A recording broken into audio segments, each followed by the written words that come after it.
ಆತ್ಮೀಯರೇ, ನಿಮ್ಮೆಲ್ಲರಿಗೂ ಸ್ವಾಗತ. ನಾನಿವತ್ತು ಮತ್ತೊಂದು ಇಂಟ್ರೆಸ್ಟಿಂಗ್ ವಿಷಯ ಕುರಿತಾಗಿ ಸವಿಸ್ತಾರವಾಗಿ ತಿಳಿಸುವೆ. ಇದು ಕನ್ನಡ ಲೇಖನಗಳ ಮಾಲಿಕೆಯಲ್ಲಿ ಸಂಚಿಕೆ 9.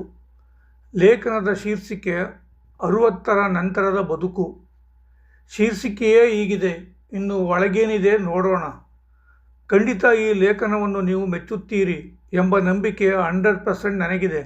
ಏಕೆಂದರೆ ವಿಷಯವು ಎಲ್ಲರ ಬದುಕಿಗೆ ಸಂಬಂಧಿಸಿದ್ದಾಗಿದೆ. ಪತ್ರಿಕೆಯಲ್ಲಿ ಪ್ರಕಟವಾಗಿರುವ ಈ ಲೇಖನವನ್ನು ಬಹಳಷ್ಟು ಓದುಗರು ಕರೆ ಮಾಡಿ ನನಗೆ ಪ್ರಶಂಸೆಯ ಸುರಿಮಳೆಗೈದಿದ್ದಾರೆ. ಹಾಗಾದರೆ ಲೇಖನದಲ್ಲಿ ಏನಿದೆ ನೋಡೋಣ ಬನ್ನಿ. ಲೇಖನದ ಶೀರ್ಷಿಕೆ 60ರ ನಂತರದ ಬದುಕು. ಇತ್ತೀಚೆಗೆ 60 ದಾಟಿದವರೆಂದರೆ ಏನೋ ಪ್ರೀತಿ ಹಾಗೂ ಅಭಿಮಾನ ಏಕೆಂದು ತಿಳಿಯದು. ಬಹುಶಃ ನಾನೂ ಕೂಡ ಆ ಹಂತ ತಲುಪಿರುವ ಕಾರಣವೂ ಇರಬಹುದು. ಇನ್ನು 100ರ ಗಡಿಯನ್ನು ತಲುಪಲು ಸಮೀಪ ಇರುವವರನ್ನು ಕಂಡರೆ ಪ್ರೀತಿ ಅಭಿಮಾನದ ಜೊತೆಗೆ ಕನಿಕರವೂ ಆಗುವುದುಂಟು. ಸೃಷ್ಟಿಯಲ್ಲಿ ಅದೇನು ಚಮತ್ಕಾರ ಇದೆಯೋ ಮುಪ್ಪೆನ್ನುವುದು ವಿಜ್ಞಾನಿಗಳಿಗೂ ಸಿಗದ ಕಗ್ಗಂಟಾಗಿದೆ. ಏನೆಲ್ಲ ಆವಿಷ್ಕಾರಗಳು ಸಂಶೋಧನೆಗಳು ಆಗಿವೆಯಾದರೂ ಜೀವನ ಚಕ್ರವನ್ನು ನಮಗಿಷ್ಟ ಆಗುವಂತೆ ಬದಲಾವಣೆ ಮಾಡಿಕೊಳ್ಳಲಾಗಿಲ್ಲ.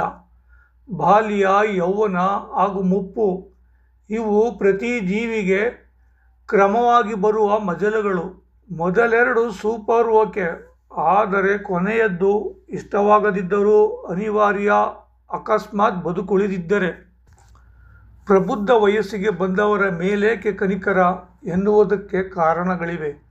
ಆ ವಯಸ್ಸಿಗೆ ತಲುಪಿ ವೃದ್ಧರೆನಿಸಿಕೊಂಡವರ ದಿನಗಳು ಉರುಳುತ್ತಿದ್ದಂತೆ ಸಾರ್ವಜನಿಕವಾಗಿ ಗೌರವ ಏರುತ್ತಲೇ ಇರುತ್ತದೆ.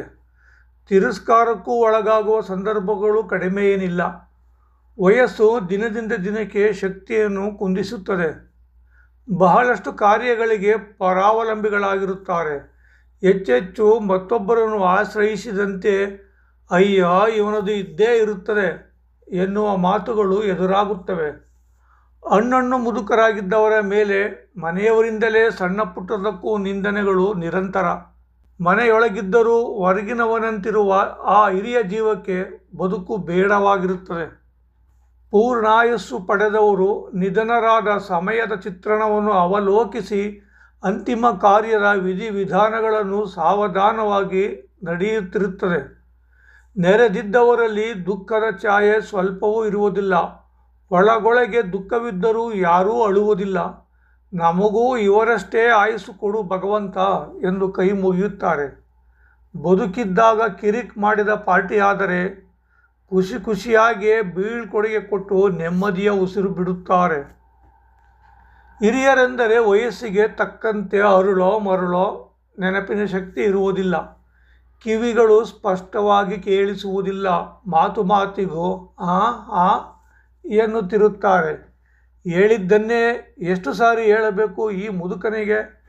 ಎದುರಿಗಿದ್ದವರನ್ನು ಗುರುತಿಸುವುದಕ್ಕೆ ಸಶಕ್ತವಲ್ಲದ ಕಣ್ಣುಗಳು, ತಿಂದುದನ್ನು ಅಗಿದು ನುಂಗಲು ಆಗದಂತೆ ಬಾಯಲ್ಲಿ ಒಂದಷ್ಟು ಹಲ್ಲುಗಳು ಮುಕ್ತಿ ಕಂಡಿರುತ್ತವೆ. ಮನುಷ್ಯನಾಗಿದ್ದವನು ಪೂರ್ಣಾಯುಸ್ಸಿಗೆ ಮುಟ್ಟುವಷ್ಟರಲ್ಲಿ ದೇಹದಲ್ಲಿನ ಮಾಂಸವು ಕರಗಿ ಬರೀ ತೊಗಲು ಮತ್ತು ಮೂಳೆಗಳಷ್ಟೇ ಉಳಿದು ಮುಖದ ಕಳೆಯು ಮಂಗನ ರೂಪವಾಗಿರುತ್ತದೆ. ರಾಜ್ಯವನ್ನಾಳುವ ಅರಸನಾಗಲಿ ಕೂಲಿ ಮಾಡುವ ಕಾರ್ಮಿಕನಾಗಲಿ ಮುಪ್ಪಿನಲ್ಲಿ ಸಮಾನರೇ.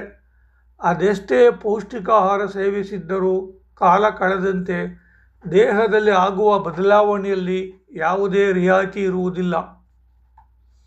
ಇತ್ತೀಚಿನ ಕುಟುಂಬಗಳಲ್ಲಿ ಮಕ್ಕಳು 1 ಅಥವಾ ಹೆಚ್ಚೆಂದರೆ 2, ಅದಕ್ಕೂ ಮೀರಿ ಯಾರೂ ಮಕ್ಕಳನ್ನು ಪಡೆಯಲು ಸಿದ್ಧರಿಲ್ಲ. ಮಕ್ಕಳೇ ಬೇಡ ಎನ್ನುವ ಹೈಟೆಕ್ ದಂಪತಿಗಳ ಸಂಖ್ಯೆಯೂ ಕಡಿಮೆಯೇನಿಲ್ಲ. ಮಕ್ಕಳನ್ನು ಹೆರುವುದು ಮದುವೆ ಮಾಡಿಕೊಂಡರೆ ಅಲ್ಲವೇ? ಮದುವೆಯೇ ಆಗದಿದ್ದರೆ ಮಕ್ಕಳನ್ನು ಹೆರುವ ಸಮಸ್ಯೆಯೇ ಉದ್ಭವಿಸುವುದಿಲ್ಲ ಎನ್ನುವ ಮಟ್ಟಕ್ಕೆ ಬಂದಿದ್ದಾರೆ ನಮ್ಮ ಯುವಕರು. ಇರುವ 2 ಮಕ್ಕಳು ವಿದ್ಯಾಭ್ಯಾಸದ ನಂತರ ದೂರದ ಊರುಗಳಲ್ಲಿ ನೌಕರಿಯ ಕಾರಣ ನೆಲೆಸಿರುತ್ತಾರೆ. ಇಂತಹ ಪರಿಸ್ಥಿತಿಯಲ್ಲಿ ವೃದ್ಧರು ಊರುಗಳಲ್ಲಿ ಒಂಟಿಯಾಗಿಯೇ ಜೀವನ ನಡೆಸುತ್ತಿರುವ ಸಂಖ್ಯೆಗೆ ಮಿತಿಯಿಲ್ಲ. ಸಂತಾನ ನಿಯಂತ್ರಣಕ್ಕೂ ಇಂದಿನ ದಿನಗಳೇ ಸರಿ ಇತ್ತು. ಹಡೆದ 8 ಮಕ್ಕಳಲ್ಲಿ ಒಂದಿಬ್ಬರಾದರೂ ಅವಿದ್ಯಾವಂತರಾಗಿ ಊರಿನಲ್ಲೇ ಕೂಲಿ ನಾಲಿ ಮಾಡಿಕೊಂಡು ತಂದೆ ತಾಯಿಯರನ್ನು ನೋಡಿಕೊಳ್ಳುತ್ತಿದ್ದರು. ಮುಪ್ಪಿಗೆ ಸಿಗುವ ಗೌರವವೋ ಆತನಿಗಿರುವ ಅಧಿಕಾರ ಆಸ್ತಿ ಅಂತಸ್ತಿನ ಮೇಲೆ ನಿಂತಿರುತ್ತದೆ. ಅಧಿಕಾರ ಇಲ್ಲದವರು 3 ಕಾಸಿಗೂ ಬೆಲೆ ಬಾಳುವುದಿಲ್ಲ. ಅದೇ ಸ್ಥಿತಿವಂತನಾಗಿದ್ದರೆ ಕಾಲಿಗೆ ನಮಸ್ಕರಿಸಿ ಆಶೀರ್ವಾದ ಪಡೆದು ತಲೆಯ ಮೇಲೆ ಹೊತ್ತು ಮೆರೆಯುತ್ತಾರೆ. ಒಮ್ಮೆ ಆಸ್ತಿಯು ಮುದುಕರಿಗೆ ಮಾರಕವಾಗುವುದುಂಟು. ಹಿರಿಯರು ಹೇಗೆ ಬದುಕಬೇಕು ಎನ್ನುವುದಕ್ಕಿಂತ ಅವರನ್ನು ಹೇಗೆ ನೋಡಿಕೊಳ್ಳಬೇಕೆನ್ನುವ ಪ್ರಶ್ನೆಗೆ ತಿಳುವಳಿಕೆಯ ಉತ್ತರವನ್ನು ಕಲಿಯುವ ವಿದ್ಯೆಯನ್ನು ಮಕ್ಕಳಿಗೆ ಕಲಿಸಬೇಕಾಗಿದೆ. ಅರಿಯದವರಾಗಿದ್ದಾಗ ಭವಿಷ್ಯದ ಮುಪ್ಪನ್ನು ಸುಖದಿಂದ ಅಪ್ಪಿಕೊಂಡು ಆನಂದವಾಗಿರಲು ಹೇಗೆಲ್ಲ ಯೋಜನೆಗಳನ್ನು ರೂಪಿಸಿಕೊಳ್ಳಬೇಕು ಎನ್ನುವ ಬುದ್ಧಿವಂತಿಕೆಯನ್ನು ಹೊಂದಿರಬೇಕಾಗುತ್ತದೆ. ಅರಿಯದರಲ್ಲಿ ಮುಂದೆ ಬರಬಹುದಾದ ಕಷ್ಟಗಳನ್ನು ಅರಿಯದೆ ಉಂಡಾಡಿ ಗುಂಡನಾಗಿ ಇದ್ದುಬಿಟ್ಟು ಮುಪ್ಪಿನಲ್ಲಿ ಚಿಂತಿಸಿದರೆ ಪ್ರಯೋಜನವಿಲ್ಲ. ಆರೋಗ್ಯ ಸಂಸ್ಥೆಯು ಹಿರಿಯರ ಯೋಗಕ್ಷೇಮಕ್ಕಾಗಿ ಕೆಲಸ ಮಾಡುತ್ತಿದೆ. ಸಂಸ್ಥೆಯ ವರದಿಯ ಪ್ರಕಾರ 2030ರ ಹೊತ್ತಿಗೆ ವಿಶ್ವದ 6 ಜನರಲ್ಲಿ ಒಬ್ಬರು 60 ಅಥವಾ ಅದಕ್ಕಿಂತ ಹೆಚ್ಚಿನ ವಯಸ್ಸಿನವರಾಗಿರುತ್ತಾರೆ. ಏಕಾಂಗಿತನ ಮತ್ತು ಕುಟುಂಬದ ಪ್ರತ್ಯೇಕತೆಯ ಫಲವಾಗಿ ಮಾನಸಿಕವಾಗಿ ಕುಂದುತ್ತಾರೆ. ಹಿರಿಯ ನಾಗರಿಕರ ಸಂಖ್ಯೆಯ 14% ಮಾನಸಿಕ ಅಸ್ವಸ್ಥತೆಯಿಂದ ಬಳಲುತ್ತಿದ್ದಾರೆ. 2020ರಲ್ಲಿ 100 ಕೋಟಿ ಜನರು ಹಿರಿಯ ನಾಗರಿಕರಿದ್ದರೆ ಈ ಅಂಕಿಯು 2030ರ ಹೊತ್ತಿಗೆ 140 ಕೋಟಿಗೆ ಏರುತ್ತದೆ. 2050ರ ಹೊತ್ತಿಗೆ 210 ಕೋಟಿಗೆ ತಲುಪುವುದು. ಇವರಲ್ಲಿ ಹೆಚ್ಚಿನವರು ಆರ್ಥಿಕವಾಗಿ ಸದೃಢವಲ್ಲದ ಕಾರಣ 2 ಹೊತ್ತಿನ ಊಟಕ್ಕಾಗಿ ವಯಸ್ಸಿಗೆ ಅನುಗುಣವಾಗಿ ಅಂಗಡಿಗಳಲ್ಲಿ ಲೆಕ್ಕ ಬರೆಯುವುದು, ಸೆಕ್ಯೂರಿಟಿ ವಾಚ್ಮನ್ ನಂತಹ ಕೆಲಸಗಳಲ್ಲಿ ಅನ್ಯ ಮಾರ್ಗವಿಲ್ಲದೆ ತಮ್ಮನ್ನು ತೊಡಗಿಸಿಕೊಂಡಿರುತ್ತಾರೆ. ವಯಸ್ಸಾಗಿ ದೇಹದಲ್ಲಿ ಶಕ್ತಿ ಇಲ್ಲದಿದ್ದರೂ ದುಡಿಯಲೇಬೇಕು. ದೀರ್ಘಕಾಲಿಕ ಆರೈಕೆಯನ್ನು ಬೇಡುವ ನೋವು, ದೌರ್ಬಲ್ಯ, ಬುದ್ಧಿಮಾಂದ್ಯತೆ ಅಥವಾ ಇತರೆ ಆರೋಗ್ಯ ಸಮಸ್ಯೆಗಳು ಇರುತ್ತವೆ. ಅವರುಗಳ ದೇಹಕ್ಕೆ ನೋವಿಲ್ಲದ ದಿನಗಳಿಲ್ಲ. 2019ರ ಅಂಕಿಅಂಶಗಳ ಪ್ರಕಾರ ವಯಸ್ಕರು ಖಿನ್ನತೆ ಮತ್ತು ಆತಂಕಕ್ಕೆ ಒಳಗಾಗಿ ಆತ್ಮಹತ್ಯೆಯಿಂದ ಕಾಲುಭಾಗದಷ್ಟು ಸಾವುಗಳು 60 ಮತ್ತು ಅದಕ್ಕಿಂತ ಹೆಚ್ಚಿನ ವಯಸ್ಸಿನ ಜನರಲ್ಲಿ ಆಗಿವೆ ಎನ್ನುತ್ತದೆ ವರದಿಯು. ವಯಸ್ಸು ಆದವರಲ್ಲಿ ಮಾನಸಿಕ ಆರೋಗ್ಯವು ದೈಹಿಕ ಮತ್ತು ಸಾಮಾಜಿಕ ಪರಿಸರದಿಂದ ಮಾತ್ರವಲ್ಲದೆ ಇಂದಿನ ಬದುಕಿನ ಅನುಭವಗಳ ಪ್ರಭಾವ ಹಾಗೂ ಒತ್ತಡಗಳಿಂದ ಬರುತ್ತದೆ. ಸಾಮಾನ್ಯವಾಗಿ ನನಗೇನಾಗಿದೆ, ಚೆನ್ನಾಗಿಯೇ ಇದ್ದೇನಲ್ಲ ಎಂಬ ಧೋರಣೆಯಿಂದ ವೈದ್ಯಕೀಯ ಪರೀಕ್ಷೆಗಳಿಗೆ ಹಾಗೂ ಸೂಕ್ತ ಚಿಕಿತ್ಸೆಗೆ ಒಳಗಾಗುವುದಿಲ್ಲ.